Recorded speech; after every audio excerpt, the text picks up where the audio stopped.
Halo semuanya, perkenalkan nama saya Lydia Rizky Putri dari program Studi Pendidikan Bahasa Inggris. Hari ini saya akan menjelaskan tentang teori belajar kognitif dan bagaimana penerapannya dalam pembelajaran modern. Sebelum masuk ke pembahasan utama, yuk kita pahami dulu apa sih itu teori belajar. Jadi, teori belajar adalah sekelompok cara atau metode yang digunakan untuk menjelaskan bagaimana manusia itu belajar untuk memperoleh pengetahuan serta keterampilan.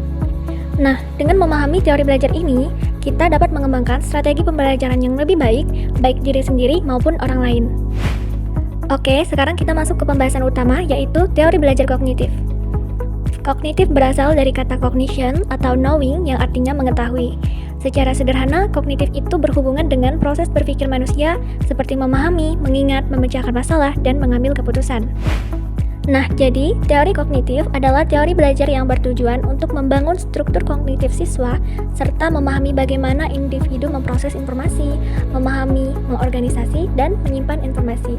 Jadi di sini yang paling penting adalah proses berpikirnya, bukan cuma hasil akhirnya. Dari teori ini juga muncul beberapa prinsip penting dalam pembelajaran, yaitu 1. Belajar tidak harus berpusat pada guru, tetapi siswa harus lebih aktif. 2. Pembelajaran perlu disesuaikan dengan tahap perkembangan kognitif siswa, karena kognitif setiap siswa itu berbeda-beda. 3. Belajar sebaiknya berpusat pada peserta didik dan dilakukan tanpa paksaan.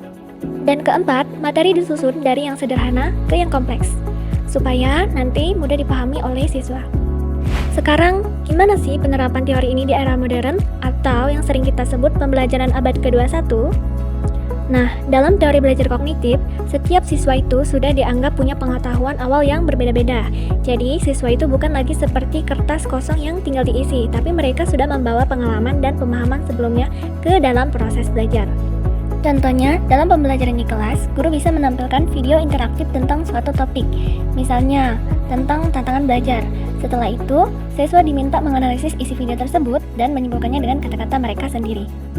Jadi, di sini siswa tidak cuma menerima materi dari guru, tetapi juga menghubungkan pengetahuan yang telah ia miliki dengan pengetahuan baru. Dan hasilnya pengetahuan siswa akan menjadi lebih mendalam. Nah, sama kayak teori-teori lainnya, teori belajar kognitif juga punya kelebihan dan kekurangannya ya teman-teman. Kelebihannya adalah, yang pertama, bisa membuat siswa lebih kreatif, aktif, dan mandiri. Yang kedua, membantu siswa dalam memahami dengan lebih mudah. Yang ketiga, mengembangkan pengetahuan baru yang sudah dimiliki oleh siswa. Tapi, ada kekurangannya nih. Yang pertama, teori ini agak sulit diterapkan kalau jumlah siswanya banyak. Karena guru harus memahami cara berpikir setiap siswa. Otomatis butuh waktu dan perhatian ekstra. Kalau di kelasnya banyak banget murid, guru bisa kesulitan untuk menyesuaikan pembelajaran dengan kebutuhan masing-masing anak. Dan yang kedua, teori ini butuh waktu yang lebih lama. Teori ini berfokus pada pemahaman mendalam dan kompleks, jadi prosesnya lebih panjang. Sehingga guru harus memberi waktu bagi siswa untuk berpikir, berdiskusi, dan menghubungkan pengetahuan mereka. Baiklah, itu tadi penjelasan singkat tentang teori belajar kognitif dan penerapannya dalam pembelajaran modern. Semoga penjelasan tentang teori belajar kognitif ini bisa menambah wawasan kalian semua. Thank you for watching and see you next time. Bye-bye!